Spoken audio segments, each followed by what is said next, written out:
سیدنا معاویہ رضی اللہ عنہ نے جب اپنے بیٹے یزید بن معاویہ کو ولی عہد مقرر کیا تو یہ فیصلہ انہوں نے وقت کے حالات اور امت کو فتنوں سے بچانے کے پیش نظر کیا۔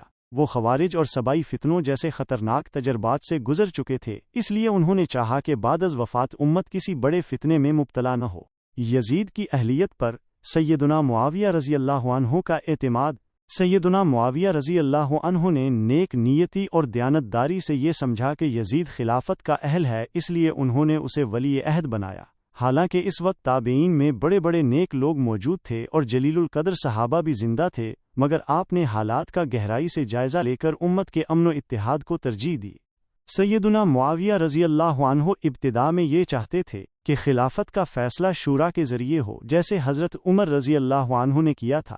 انہوں نے بھی چند نامور شخصیات جیسے حضرت حسن بن علی رضی اللہ عنہ، حضرت عبداللہ بن عمر رضی اللہ عنہ، حضرت عبداللہ بن زبیر رضی اللہ عنہ، حضرت مروان بن حکم رضی اللہ عنہ کو نامزد کیا تاکہ امت ان میں سے کسی ایک کو خلیفہ منتخب کرے، لیکن بعد میں فتنوں اور سیاسی حالات کے پیش نظر انہوں نے اپنی رائے بدلی اور یزید کو ولی عہد بنایا۔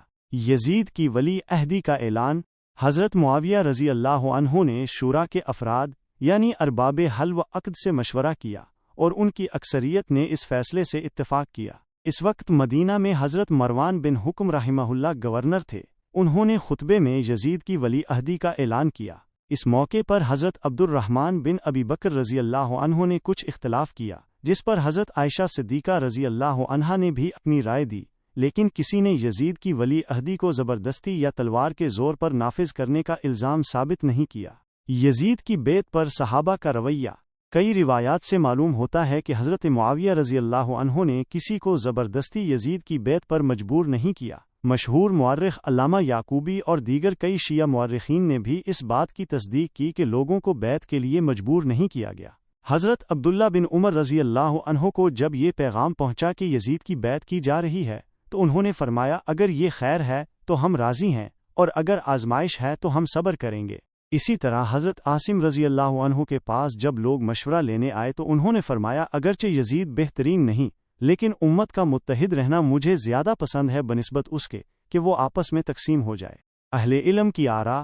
ابن خلدون رحمہ اللہ لکھتے ہیں، سیدنا معاویہ رضی اللہ عنہ نے یزید کو مصلحت کی بنا پر ولی عہد بنایا، کیونکہ بنو امیہ کی اکثریت اس فیصلے پر متفق تھی اور وہ کسی اور کی خلافت نہیں چاہتے تھے۔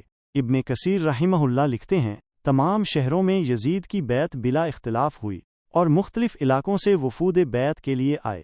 حمید بن عبد الرحمن البصری روایت کرتے ہیں، جب یزید کو خلیفہ مقرر کیا گیا تو صحابہ کرام نے اس پر صراحتاً اختلاف نہیں کیا بلکہ خاموشی اختیار کی، جو رضامندی کی علامت ہے۔ حضرت معاویہ رضی اللہ عنہ نے ایک خطبے میں فرمایا، یا اللہ، اگر میں نے یزید کو اس کی صلاحیتوں اور فضیلت کی بنیاد پر ولی عہد بنایا ہے تو اسے کامیاب فرما، لیکن اگر صرف باپ کی محبت میں ایسا کیا ہے تو اس کی روح خلافت سے پہلے ہی قبض فرما لے۔ الوداع۔